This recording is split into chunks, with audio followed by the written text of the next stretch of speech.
So TryHackMe just dropped their first official cybersecurity cert, and I'll be honest, I was surprised. And just like you, I watched fellow YouTubers post videos about this cert. It's finally here. TryHackMe finally released their Security Analyst Level 1 certification, or SAL1 for short. I know a lot of you...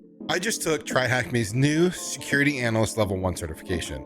TryHackMe released a new SOC Analyst certification called Security Analyst Level 1. Security education platform just got real. TryHackMe just released their first official next level with the launch of their new Security Analyst Level 1 certification, SAL1. And I'll be honest, I failed. SAL1. SAL1 for short. TryHackMe released TryHackMe. Everyone had an opinion. Some loved it, whereas others were a little bit skeptical. And you guys were asking me non-stop to review this cert. Therefore, instead of just going to work and rest after work and go out on the weekends like a normal person, instead I stayed here in my room and spent all my waking hours just review this certificate. Now, my current cybersecurity job is a bit senior, so I'm a senior manager and I do cybersecurity consulting with a focus on strategy and GRC and management. However, just a few years ago, I was a digital forensic and incident response team lead at NBN Australia, which is the national broadband internet provider for all of Australia. I was leading a team of senior security analysts and security architects, where our job was to analyze and respond to serious cybersecurity attacks. And prior to that, I was also a senior cybersecurity analyst in one of the biggest banks in the world. Have a look at my LinkedIn profile and follow me there if you haven't already, because I share some cool tips over there. I'll leave links to everything in the description box. Now, when it comes to the defensive side of cybersecurity, I have done this for a very long time. So to truly understand whether the new TryHackMe SAL1 cert worth it or not, so I reached out to TryHackMe because I had a relationship with them as I did the advent of cyber last year.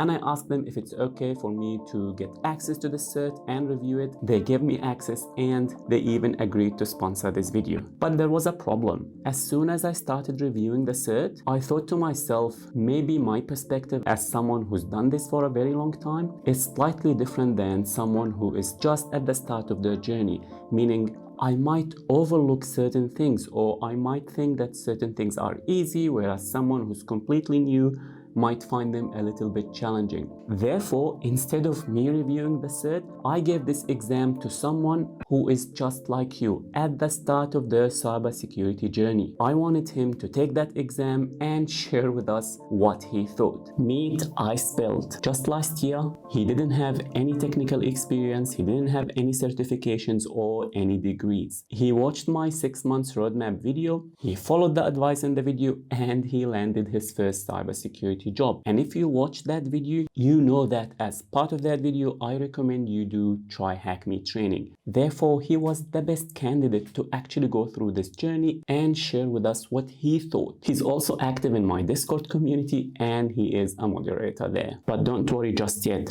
I also spent the last 10 days studying for and preparing for the SAL1 exam, and I had a closer look at the contents. So I will also share with you my unfiltered thought about SAL1. But we're gonna first start with the most glaring question. Who is this exam for? Meaning, should you do SAL1? But before I can answer that, let me show you what's inside the exam. So essentially, you have 24 hours to pass the exam.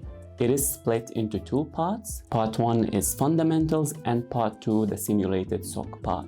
In part 2 is where you will solve real problems like the ones we face in a real-world security operations center. Few years ago, I was the first one on YouTube to say ditch those theoretical certificates because they are absolutely pointless, and people thought I was crazy. However, as someone who's actually in the industry at a senior level, I can confirm with you, we don't care about those theoretical certificates. And looks like TryHackMe was listening, because the way they developed the certificates is they conducted interviews with real industry professionals, and they hosted research events, and they partnered with Accenture and Salesforce. Both are big companies in the cybersecurity industry. And trust me when I tell you this, those of us who actually work in cybersecurity know a little bit more than the random user 321 hotshot on Reddit. So as a word of advice, stop asking other beginners for cybersecurity advice. Now let's go a little bit deeper on the topics that you will be tested on in the SAL1 exam. And don't worry, we will check on Ice Belts towards the end of the video to see whether he passed the exam or not, because he only had 10 days to pass, so he's under a time pressure.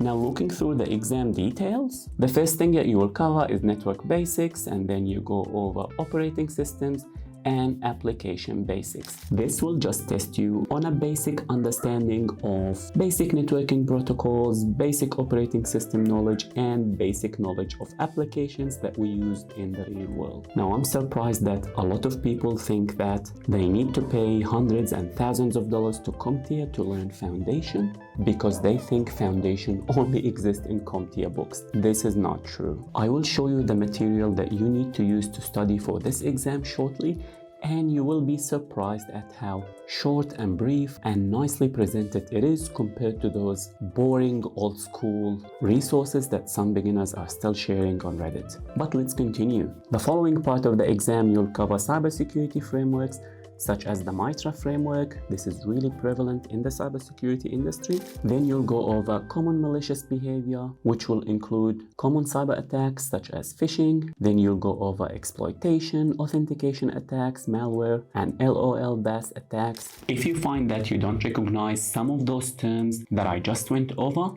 good, because this is a sign that in studying for and passing this cert, you will learn new things. And trust me when I tell you this, those are the basic fundamentals of cybersecurity. So you actually need to be familiar with these terms. Don't skip over. Then from there, you cover tools of the trade. Those are the cybersecurity tools that we use in a security operations center or in any organization that does defensive cybersecurity, where they analyze and respond to cyber attacks. So you go over endpoint detection and response, WAF, NDR, SIEM, SOAR, and even threat intelligence. Now this is fairly comprehensive. If you've ever set foot in a security operations center, or if you've worked in a cybersecurity team, then you will come across those tools. Now the confusion here is some people will make the assumption that, well, I don't want to be a SOC analyst, I want to be a penetration tester, or I want to work in GRC. Let me tell you, this knowledge is the bare minimum that you need to know as a cybersecurity professional. And this is contrary to what I hear from GRC experts on the internet. Now, real world GRC is different. We conduct risk assessments and compliance checks, and when we do that, we need to go over some of these tools that I've just mentioned. As a GRC professional or as a cybersecurity professional, you cannot offer any advice or any recommendation if you don't know what these things mean. Therefore, it's really essential that you're familiar with these terms, that you know how these tools work, why we need them, and when we need them. So please don't skip the fundamentals. Those are the real fundamentals. And then, as part of the exam, you go over SOC documentation. Now, a real common complaint that I hear from junior analysts, especially those who've just started their first cybersecurity job, is that they're surprised that we do any documentation at all. You should see the shock on their face when they see an Excel spreadsheet, because they think cybersecurity is all hacking and flashing lights and hoodies. Whilst yes, that is the majority of what we do, however, we still need to do some documentation. It doesn't need to be a lot, but it's certainly part of the job. I just thought you need to be aware of that early on. So it will take you over incident response plan, escalation, communication, playbooks, and even network architecture diagrams. And finally, my favorite part is where you will be tested on the day-to-day activities of a SOC analyst. So be prepared to get your hands dirty. The exam will cover alert triage and ticketing, SOC matrices, KPIs, which really covers everything you need as a SOC analyst. And by the way, this is the stuff that I ask about in interviews. As a hiring manager, I don't ask theoretical questions and I don't give you boxes to tick. Instead, I'll take you through scenarios. I'll ask you, what does this tool mean? What do we use it for? Give me an example of how you've used it. So throughout the training and throughout the exam, you can draw from these examples and talk about them in the interview. This stuff is what gets you hired. And if you've been watching my channel for a while, you know that I post success stories every single day about individuals from all over the world who followed advice on my videos and landed their first cybersecurity job. The reason is because I recommend resources that reflect what the market needs, that reflect what we ask about in interviews. It's not easy, but it's simple. Follow the advice in the videos and there is no reason why you can't reach your goal. Now the next step is I want to show you the resources that you need to study to pass this exam. The good news is you don't need to use anything external. TryHackMe training will give you everything you need. So if you're starting from zero, meaning you've got no technical knowledge, no expertise, no degrees, and no certification, you will go through the TryHackMe training and you will start with the pre-security, then cybersecurity 101 and the SOC level 1 training. And surprise, surprise, if you've done my 6 months roadmap, you would have done these courses already. So people who watch my channel are already prepared to pass this exam. But there is a little bit more that you need to learn. So then you need to go and practice what you learned with Splunk, which is the most prominent SIEM tool. But what I also really liked about the exam and the material is that it will teach you another set of open source tools such as Elk, Elastic, and Waza. Then you need to do a challenge room called Benign. This is rated as medium difficulty, so don't let the name fool you. Followed by a room called Secret Recipe. This is where you perform registry forensic examination. In my opinion, this is a fairly intermediate task, so be prepared to be challenged. And finally, you'll get to use the SOC simulator by TryHackMe. If you've watched my video about cybersecurity projects that get you hired, I've actually recommended practicing with this simulator. And as I said, for those who watch my videos and actually do what I recommend, this certificate is kind of a no-brainer because you're already prepared for it and the exam reflects the real world. So I see no reason not to do it. Now that you know what to expect and how to prepare, the biggest question is, who should do this exam? Why should you do the SAL1? Well, my honest answer is the SAL1 is for someone who wants to work in cybersecurity. Notice, I said cybersecurity, I didn't just say SOC analyst. The reason is, yes, in large organizations, you may be hired as a SOC analyst to perform one task.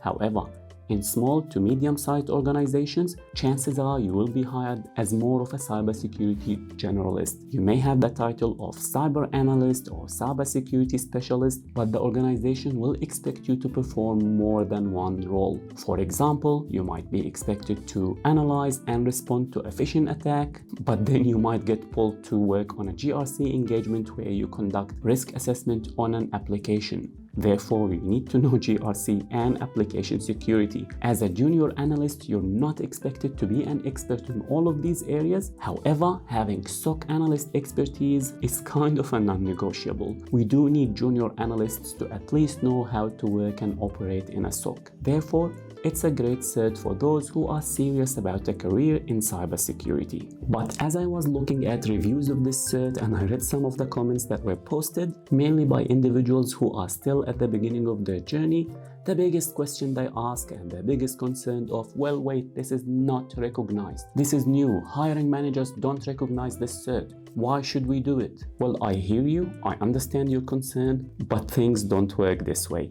Let me explain. There is a myth amongst beginners, and I see it more and more on Reddit. It used to be prominent on YouTube, but I'd like to think I've changed that a little bit. They think that hiring is based on one keyword. For example, they'll do a job search, and if they see the word CompTIA Security Plus, they assume that CompTIA Security Plus is what will get you the job. It doesn't work that way, for a number of reasons. First, when you read the job description, I still don't know why people ignore every word written on the job description and they just hyper-focus and hyper-fixate on one word. We list certificates sometimes as nice to have or more of a wish list, but really we want you to have the knowledge inside this cert. We don't care about your ability to cram a book and pass a multiple choice exam. That is not the job. We want you to know how to perform a job. But then someone might think, well, if I don't have the right keyword on my CV, then no one will look at it. This is not true. The job description has so many words. For example, a typical SOC analyst job will want you to know how to analyze threats, how to respond to incidents. They want to see that you've used something like Splunk.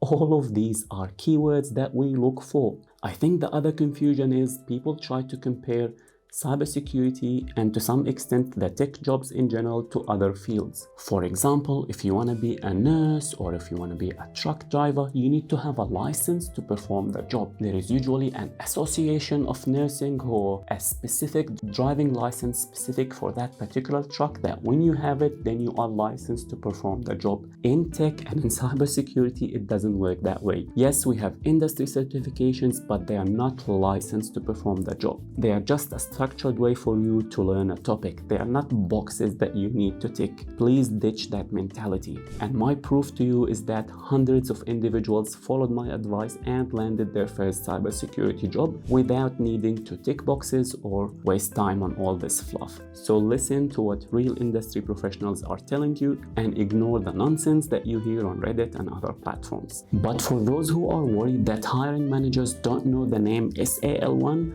well, I will show you a way to add it to your resume to let hiring managers know and understand what is it that you did. But first, go to unixguy.com/free and download my free cybersecurity resume template so you can follow through with me as I add the SAL1 to your resume and highlight the skills that you've learned in this certificate that hiring managers will understand and appreciate. So we will go under certifications and we will add TryHackMe Security Analyst Level 1 SAL1. And I want you to say that you demonstrated hands-on skills in security operations, including threat detection, incident response, and security analysis using real-world tools and scenarios. Now trust me, even if hiring managers don't know the word SAL1, they all know TryHackMe, and they know what analyzing, detecting, and responding to cyber incidents mean. We know a little bit about cybersecurity, so you can relax. And because you actually spent time on the SOC simulator by TryHackMe,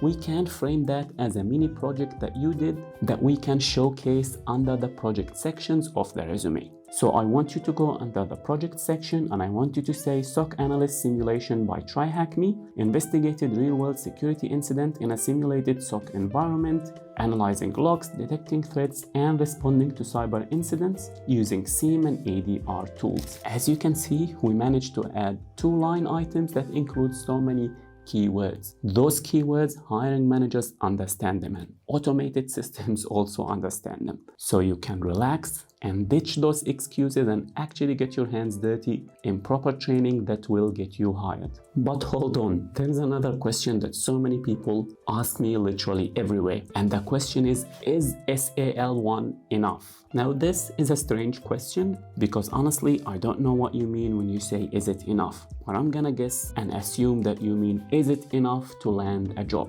This is a valid question and this is a valid concern. You've put in time and effort, you invested money, and you passed a high quality exam. So will it get you hired? Honestly, in my opinion, it's probably not the right question to ask, because the truth of the matter, yes, it can get you hired, but so does so many other certificates. However, there is no such thing as a certificate guaranteeing a job. Sometimes when people ask this question, they are looking for certain guarantees that if they do this exam or if they do this certificate, then they're looking for a guaranteed job. Like I said, it doesn't work that way.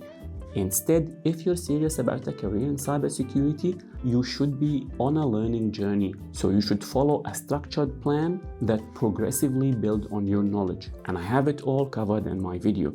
So for example, when you do SAL1 and you pass the exam and you have a good resume, you should start applying to cybersecurity jobs. And ideally, you should start getting into interviews. Some people will manage to land a cybersecurity job doing just that, whilst for others, they may need to continue learning. But even those who get hired and land a job, if you love this field, you will naturally want to know more. So you will want to continue learning and continue challenging yourself. So this is the nuanced answer for is this certificate enough? In all honesty, if I was to compare SAL1 to other practical hands-on cyber analyst certificates, I think SAL1 should be the first one you do out of the rest. It's truly beginner friendly and they have a gamified approach to cybersecurity. So they really ease you into those complex topics. So if you're someone brand new or you're a little bit nervous about technical terms, then TryHackMe is an excellent start because they really take you step by step. And once you finish it, then you can do other more advanced, a bit harder practical hands-on training.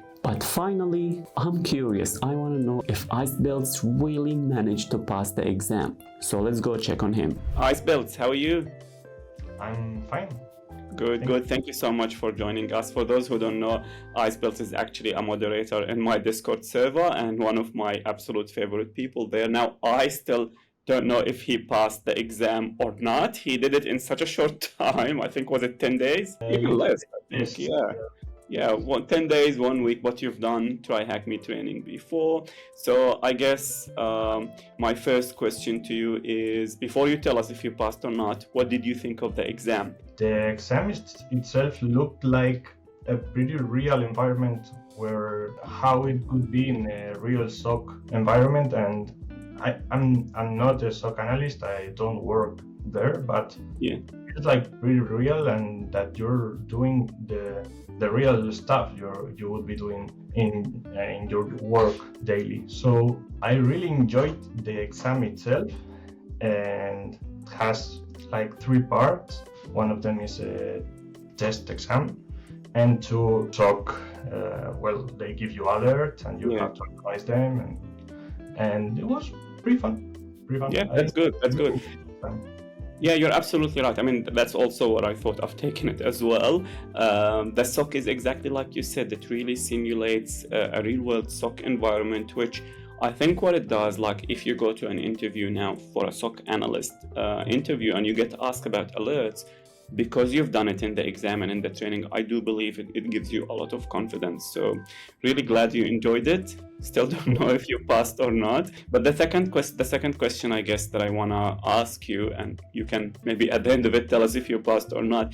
Did you find, because you've used the TryHackMe training material to study for the exam, did you find that the material from TryHackMe were sufficient to pass? Absolutely.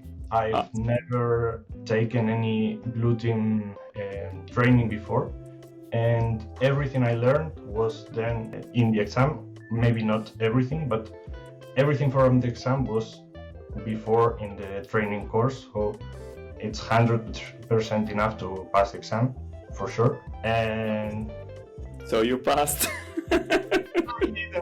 You didn't? Oh no. What happened? The first environment was like, I mean, I had a little time to prepare it.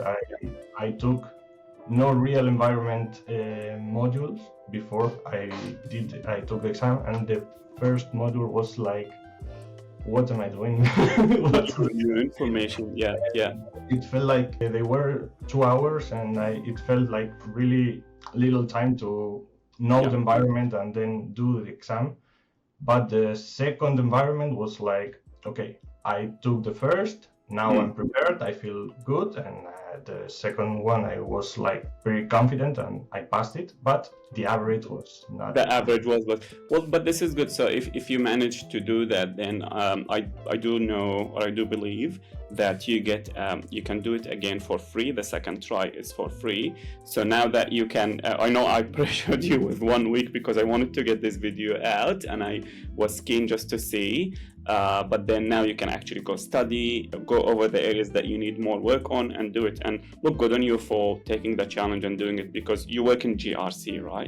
Yes, I'm now working in, well, mainly writing documentation for other companies and some education and awareness, but which is it really is far away from SOC. But this is, I guess, as I was saying earlier in the video, is that it actually is useful even for someone who's not super technical, because now as a GRC professional, when you're doing an assessment on a security operation environment or blue teaming capability, you actually understand it more. But no, I'm really glad that you took on the challenge. You really did it in a short amount of time, and I cannot wait for you to just have more time to study and hopefully pass the exam. Thank you so much for doing this. And for those who don't know, I'm not gonna say where, but you live in a very nice touristy area. I'm not gonna say which. He lives in such a cool place, such a nice island. But yeah, look, thank you so much. I could go to the beach, and I did this. So You studied on the beach, see? but thank you for inviting me and giving me the opportunity to take this course and the exam. And this was pretty busy, but it was so much fun and so much learned for sure. Awesome. Good luck. Well, thank you very much. Go to TryHackMe and check out SAL1 today. And if you want to follow the footsteps of icebergs and land your first cybersecurity job starting from zero, then check this video out and I'll see you there.